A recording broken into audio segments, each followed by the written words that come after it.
10 minute കൊണ്ട് പൂർണ്ണ ആരോഗ്യവാനാക്കി തരാം. 1 മിനിറ്റ് കൊണ്ടും 10 മിനിറ്റ് കൊണ്ടും 1 മണിക്കൂർ കൊണ്ടും മാറ്റാൻ കഴിയുന്നതാണോ മനുഷ്യൻ്റെ ഈ പ്രശ്നങ്ങൾ?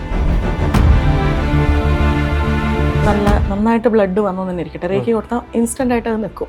അത് ഇൻസ്റ്റന്റ് ആയിട്ട് ബ്ലഡ് നിർത്താൻ പറ്റും. ഞാൻ പരീക്ഷിച്ചതാണ്. ഹെവി ബ്ലീഡിങ് ആണെന്ന് പറയുമ്പോൾ നമുക്ക് റേക്കി കൊടുത്താൽ ഓൺ ദ സ്പോട്ട് നമുക്ക് ബ്ലീഡിങ് നിർത്താൻ പറ്റും. പേടിച്ചിട്ടാണ് ഇവർ പലരും ജീവിക്കുന്നത്. ഇത് നിൽക്കുന്നില്ല. അതായത് കുട്ടിക്കാലം തൊട്ടേ കേൾക്കുന്നു, വിവാഹം കഴിഞ്ഞു പോയാൽ അവിടെയുള്ള ആളെയും പേടിക്കണം, അവിടെ ആ നാട്ടുകാരെ പേടിക്കണം, ആ വീട്ടുകാരെ പേടിക്കണം, ഭർത്താവിനെ പേടിക്കണം, ഭർത്താവിൻ്റെ അമ്മയെ പേടിക്കണം, അച്ഛനെ പേടിക്കണം, നാത്തൂനെ പേടിക്കണം. അവിടെയും ഭയമാണ്. അതുകൊണ്ട് കുറച്ചുകൂടെ കഴിഞ്ഞാൽ ആൺമക്കളുടെ പേടി, അതായത് മക്കളെ പേടിച്ച മോനെ ഞാൻ പോയിക്കോട്ടെ, ഈ ഫിയർ ഒരു ലിമിറ്റ് കഴിഞ്ഞാൽ നമുക്ക് പെയിനായിട്ട് വരാൻ തുടങ്ങും. ഇതുപോലെ ഒരുപാട് ഇമോഷൻസ് ഉണ്ട്. ഇത് ഫിയർ മാത്രമാണ് ഞാൻ പറഞ്ഞത്, ഒരുപാട് ഇമോഷൻസ് ഉണ്ട്. എങ്ങനെയാണ് ഈ റേക്കി വർക്ക് ചെയ്യുന്നത്? നമ്മൾ ഒരുപാട് തവണ പറഞ്ഞിട്ടുണ്ടെങ്കിൽ പോലും ഇപ്പോൾ ഈ 10 മിനിറ്റ് കൊണ്ടും 1 മണിക്കൂർ കൊണ്ടും ഒക്കെ ഇത്രയും വർഷത്തെ പ്രശ്നങ്ങൾ മാറണമെങ്കിൽ അതെങ്ങനെയാണ്? റേക്കിക്കാണോ കോസ്മിക് എനർജിക്കാണോ? രണ്ടും ഒന്നാണ്. കോസ്മിക് എനർജി തന്നെയാണ് റേക്കി എന്ന് പറയുന്നത്, രണ്ടും രണ്ടല്ല. ഇന്ന് നമ്മളോടൊപ്പം അതിഥിയായിട്ടുള്ളത് ശ്രുതി സീതാരാമമാണ്. നമസ്കാരം. നമ്മൾ കുറേ സെക്ഷനുകൾ എടുത്തിരുന്നു. അപ്പോൾ റേക്കിയുമായി ബന്ധപ്പെട്ട പല വിധത്തിലുള്ള കാര്യങ്ങൾ നമ്മൾ പറഞ്ഞിരുന്നു. പൈസയുമായി ബന്ധപ്പെട്ടാണെങ്കിലും ആരോഗ്യവുമായി ബന്ധപ്പെട്ടാണെങ്കിലും. പക്ഷേ ഇന്നും നമ്മുടെ സമൂഹത്തിൽ നിലനിൽക്കുന്ന മറ്റൊരു കാര്യമുണ്ട്. 10 മിനിറ്റ് കൊണ്ട് പൂർണ്ണ ആരോഗ്യവാനാക്കി തരാം, അല്ലെങ്കിൽ 1 മണിക്കൂർ കൊണ്ട് നിങ്ങളുടെ വേദനകൾ മുഴുവൻ മാറ്റിത്തരാം. ഒരു അത്ഭുത വിദ്യയായിട്ട് പ്രചരിപ്പിക്കുന്ന ഒരുപാട് ആളുകളുണ്ട്.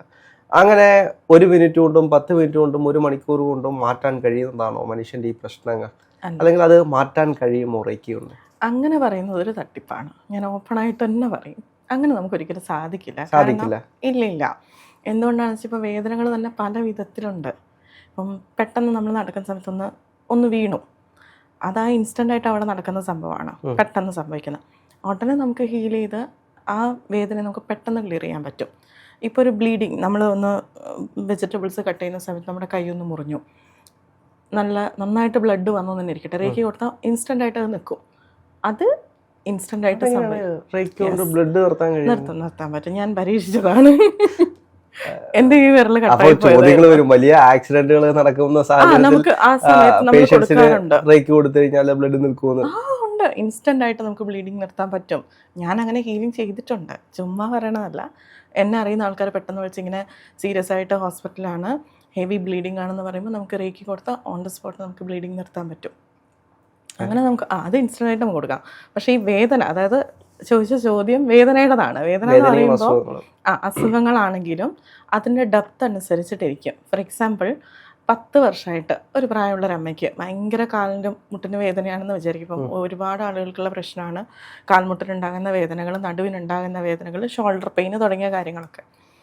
സോ ഇത് 10 വർഷമായിട്ട് അവർ ഫോളോ ചെയ്ത് വരുന്ന സംഭവം നമുക്ക് 10 മിനിറ്റ് കൊണ്ട് മാറ്റാൻ പറ്റുന്ന കാരണം എവിടെയാണ് വേദനകൾ ഉണ്ടാകുന്നത് നോക്കണം. അതിൻ്റെ പിന്നിൽ ഒരു ഇമോഷണൽ റീസൺ കൂടി ഉണ്ടാവും. നമുക്ക് ഫിസിക്കലി ഉണ്ടാകുന്ന മാത്രമല്ല, നമ്മുടെ ഫിസിക്കൽ ബോഡി ഇമോഷണലി ഒരുപാട് കണക്റ്റഡ് ആണ്. അതായത് ഇമോഷണൽ ഓറയും ഫിസിക്കൽ ഓറയും തമ്മിലൊരു കണക്ഷനുണ്ട്.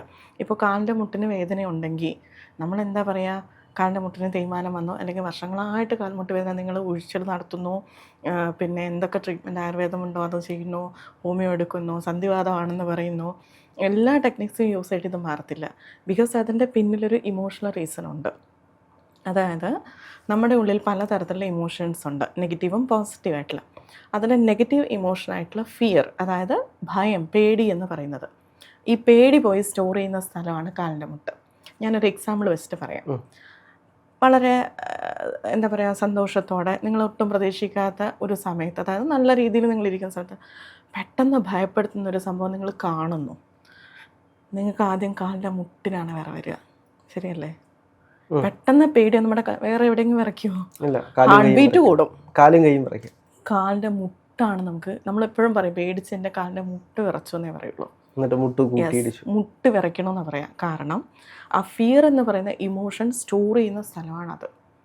അപ്പോൾ ഈ പ്രായമായ അമ്മമാർക്കൊക്കെ ഇത് എന്തുകൊണ്ട് സംഭവിക്കുന്നു എന്ന് വെച്ചാൽ, കുട്ടിക്കാലം തൊട്ടേ ഇവർ ഈ ഭയം ഇങ്ങനെ കേട്ട് കേട്ട് കേട്ട്, അതായത് ഇപ്പം നമ്മുടെ തലമുറയല്ല കേട്ടോ, മുമ്പുള്ള തലമുറ എന്ന് പറഞ്ഞാൽ അച്ഛനെ പേടി, അപ്പൂപ്പനെ പേടി, അമ്മാവനെ പേടി, വീട്ടിലെ ചേട്ടനെ പേടി, ഭർത്താവിനെ പേടി, അടുത്ത വീട്ടിലെ ചേട്ടനെ വരെ പേടിയായിരിക്കും അല്ലേ. എല്ലാവരെയും, പുരുഷന്മാരെ മാത്രമല്ല കേട്ടോ ഞാൻ പറഞ്ഞത്, അതായത് ചേട്ടന്മാർ എന്ന് പറഞ്ഞുകൊണ്ടല്ലേ, എല്ലാത്തിനെയും പേടിച്ചാണ് ഇവർ ജീവിക്കുന്നത്.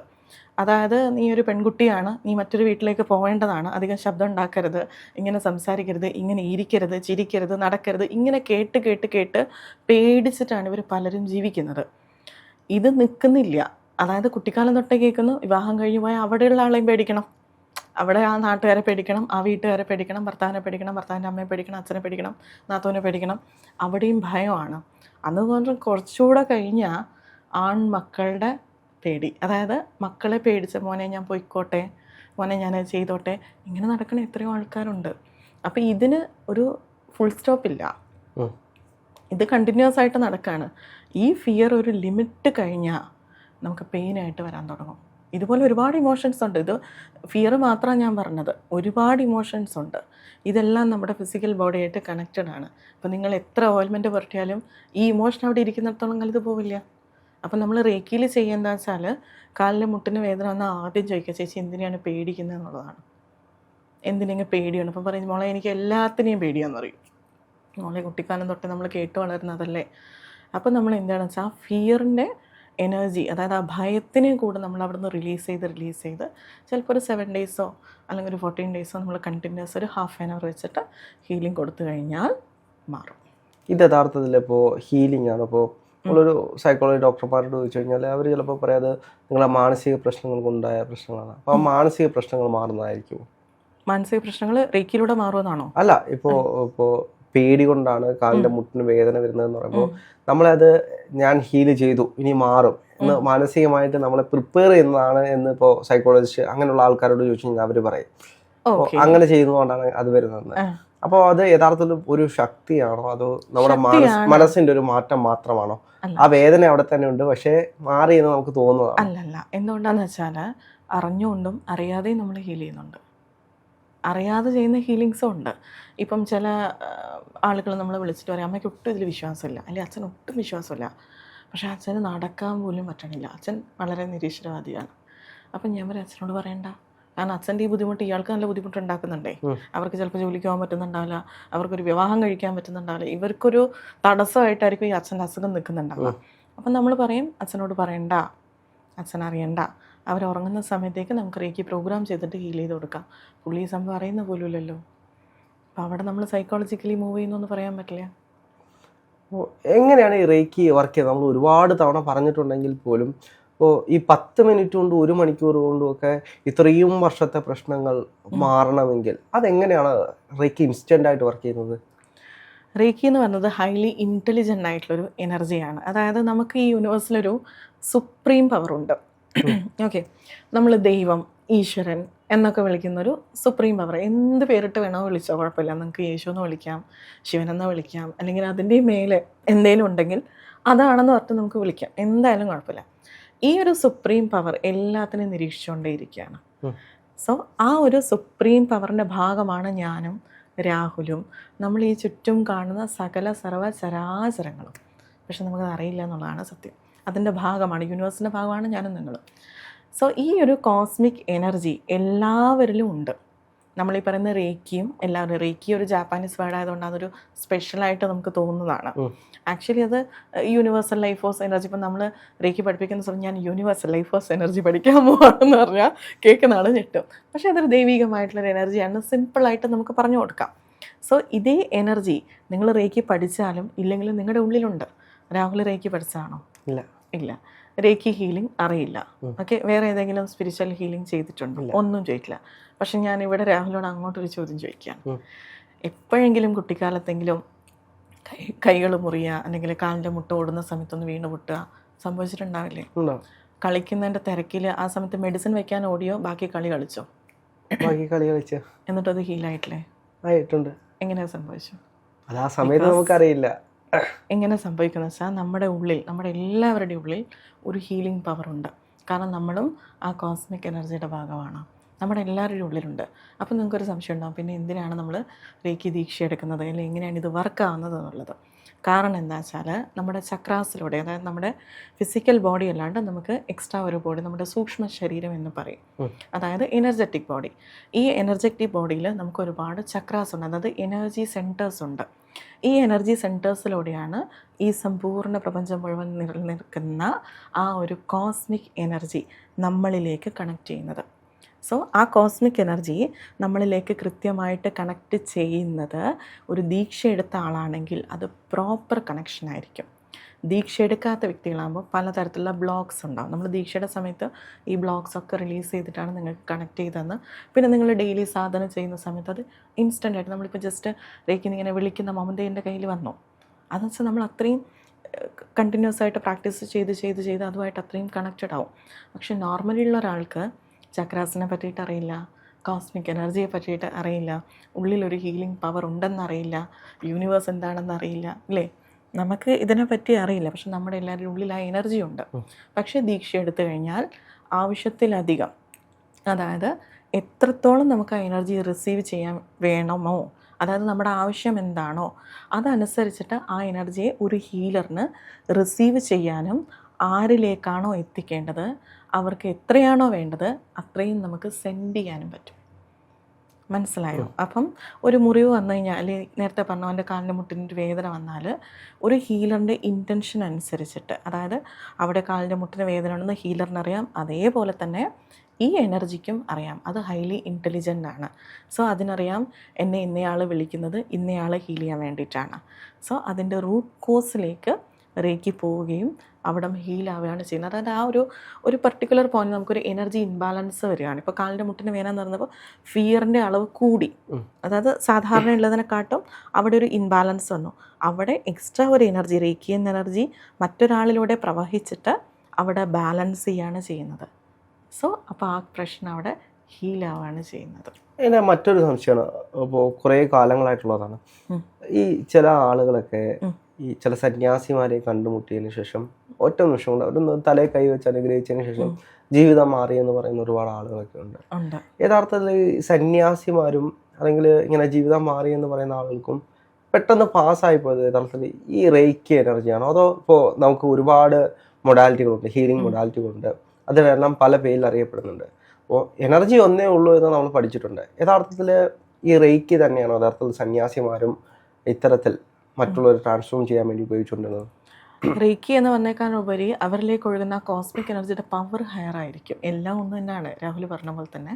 പക്ഷേ ആ പവർ എത്രത്തോളം അതനുസരിച്ചിട്ടാണ് ഇൻസ്റ്റൻ്റ് ആയിട്ട് റിസൾട്ട് വരുന്നത്. മനസ്സിലായോ? റേക്കിക്കാണോ കോസ്മിക് എനർജിക്കാണോ? രണ്ടും ഒന്നാണ്. കോസ്മിക് എനർജി തന്നെയാണ് റേക്കി എന്ന് പറയുന്നത്. രണ്ടും രണ്ടല്ല. കോസ്മിക് എനർജി ഒന്നെ രണ്ട് എനർജികൾ കൂടിച്ചേർന്നതാണ്. അതിൽ മാസ്കുലിൻ എനർജി ഉണ്ട്, ഫെമിനൻ എനർജി ഉണ്ട്. ഇത് രണ്ടിൻ്റെയും ഒരുമിക്കലാണ് നമ്മൾ ഈ പറയുന്ന കോസ്മിക് എനർജി എന്ന് പറയുന്നത്. ഒന്നില്ലെങ്കിൽ മറ്റേതിന് പവറില്ല. ഓക്കെ, ഇപ്പം ബ്ലാക്കും വൈറ്റും പോലെ, രാത്രിയും പകലും പോലെ, ഇരുട്ടും വെളിച്ചവും പോലെ, ഓക്കെ, ആകാശവും ഭൂമിയും പോലെ എന്നൊക്കെ നമുക്ക് പറയാം. ഓക്കെ, അപ്പം ഇത് രണ്ടും ഉണ്ട്, രണ്ടും ഓപ്പോസിറ്റാണ്, പക്ഷെ രണ്ടും പരസ്പരം കണക്റ്റഡ് ആണ്. ഒന്നില്ലെങ്കിൽ മറ്റേതിന് പവറില്ല. രാത്രി മാത്രമേ ഉള്ളെങ്കിൽ പകലിന് വാല്യൂ ഇല്ല, അല്ലെങ്കിൽ പകൽ മാത്രമേ ഉള്ളെങ്കിൽ രാത്രിക്ക്, അതായത് അങ്ങോട്ടും ഇങ്ങോട്ടും ഉണ്ടെങ്കിൽ മാത്രമേ രണ്ടിനും വാല്യൂ ഉള്ളൂ. ഈ രണ്ടിൻ്റെയും കോമ്പിനേഷനാണ് കോസ്മിക് എനർജി.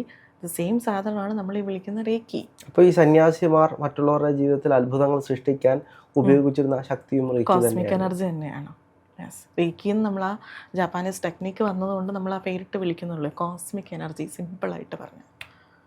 ഓ, ഇത് എല്ലാവർക്കും ഈ കോസ്മിക് എനർജി ഉണ്ടോ? ഉണ്ടല്ലോ, ഉണ്ട്. അതാണ് ഞാൻ ഞാനിത് പഠിച്ചിട്ടില്ല, അല്ലെങ്കിൽ പഠിക്കാത്ത എനിക്ക് എങ്ങനെയാണ്? നിങ്ങൾ ആ കോസ്മിക് എനർജിയുടെ ഭാഗമാണ്. നിങ്ങളുടെ ഉള്ളിൽ ഒരു സോളില്ലേ, ഒരു പ്രാണനുണ്ട്, ഒരു ജീവനുണ്ട്. അത് തന്നെയാണ് ആ കോസ്മിക് എനർജി. പക്ഷെ നമുക്കിത് റിയലൈസ് ചെയ്യാൻ പറ്റുന്നില്ല എന്നേ ഉള്ളൂ. ഞാൻ റേക്കിയുടെ ക്ലാസ് എടുക്കുന്ന സമയത്ത് വളരെ രസകരമായിട്ടൊരു എക്സാമ്പിൾ പറയും. ഞാൻ ആ എക്സാമ്പിൾ ഇവിടെ പറയാം, ചിരിക്കരുത്. കാരണം ക്ലാസ് കുറച്ചുകൂടി ഇൻട്രസ്റ്റിംഗ് ആവാൻ വേണ്ടിയിട്ട് ഞാൻ വളരെ രസകരമായ ഒരു എക്സാമ്പിൾ പറയും. പുട്ട് കഴിച്ചിട്ടില്ലേ? ഉണ്ട്. പുട്ട് എങ്ങനെ ഉണ്ടാക്കുന്നത്? നമ്മൾ അരിപ്പൊടി കൊണ്ട് കുഴച്ച് പുട്ടുണ്ടാകും. പുട്ട് വരുന്ന സമയത്ത് കുറ്റിയിലൂടെ ഒറ്റ പീസായിട്ടാണ് വരുന്നത്, ആണോ? അതിൽ എന്തുമാത്രം തരികളുണ്ട്? ഒരുപാടുണ്ട്. ഓക്കെ, ഇതാണ് യൂണിവേഴ്സ്. കുറ്റിയിൽ നിന്ന് വീഴുന്ന പുട്ടാണ് യൂണിവേഴ്സ്. ഓക്കെ, ഇത് പൊടിച്ചു കഴിഞ്ഞാൽ ഇതിലെ തരികളുണ്ട്, ഉം. അതും മുട്ട് തന്നെയാണ്, അതെ. അല്ലേ? ഉം. ഈ തരികളാണ് ഞാനും താനും. മനസ്സിലായോ? Simple അതായത് ആയിട്ട്. സിമ്പിളാണ് പക്ഷെ പവർഫുൾ ആണ്. അതായത് എല്ലാം ഒന്നാണ്, പക്ഷെ നമുക്കത് ഐഡൻറ്റിഫൈ ചെയ്യാൻ പറ്റുന്നില്ല. നമ്മുടെ സോളിന് എല്ലാം അറിയാം. നമ്മൾ ഈ ഹ്യൂമൻ ബീയിങ് എന്ന ബർത്ത് എടുത്ത് വന്നുകൊണ്ടാണ് നമുക്കത് അനലൈസ് ചെയ്യാൻ പറ്റാത്തത്. ഇതെല്ലാം ഒന്നാണ്. നമ്മുടെ ഒരു കഷ്ണം പുട്ട് അല്ലെങ്കിൽ ഒരു കുറ്റി പുട്ട് നമ്മൾ 4 പീസാക്കുന്നു. എൻ്റെ പ്ലേറ്റിലുണ്ട്, രാഹുലിൻ്റെ പ്ലേറ്റിലുണ്ട്, നമ്മുടെ 2 ഫ്രണ്ട്സ് അടുത്തിരിക്കുന്നുണ്ടെന്ന് വിചാരിക്കുക. അവർക്കും കൊടുക്കാം. സംഭവം എല്ലാം ഒന്നാ. ഞാൻ കൂട്ടി കഴിക്കുന്നത് കടലക്ക കറിയായിരിക്കും, നിങ്ങൾ പഴം കൂട്ടിയായിരിക്കും, അവൻ പപ്പടം കൂട്ടിയായിരിക്കും, മറ്റോ പഞ്ചസാര കൂട്ടിയായിരിക്കും. പക്ഷെ എല്ലാം ഒന്നാ, അല്ലേ? നമ്മളിതേപോലെ 4-5 മതങ്ങളാക്കുന്നു. മനസ്സിലായോ? ഇനി അപ്പുറത്തിരിക്കുന്ന ആളും ഇപ്പുറത്തിരിക്കുന്ന ആളും അവർ കഴിക്കുന്നത് സെയിം സാധനം, പക്ഷേ അത് ചിലപ്പോൾ നമ്മളുടെ കണ്ണിൽ അത് ഈച്ചയോ പുഴുവോ പശുവോ പട്ടിയോ എന്തെങ്കിലും ആയിരിക്കും. ഇതിൻ്റെ ഉള്ളിലുള്ളതും എൻ്റെ ഉള്ളിലുള്ളതും താങ്കളുടെ ഉള്ളിലുള്ളതും എല്ലാത്തിൻ്റെ ഉള്ളിലുള്ളതും സെയിം എനർജിയാണ്.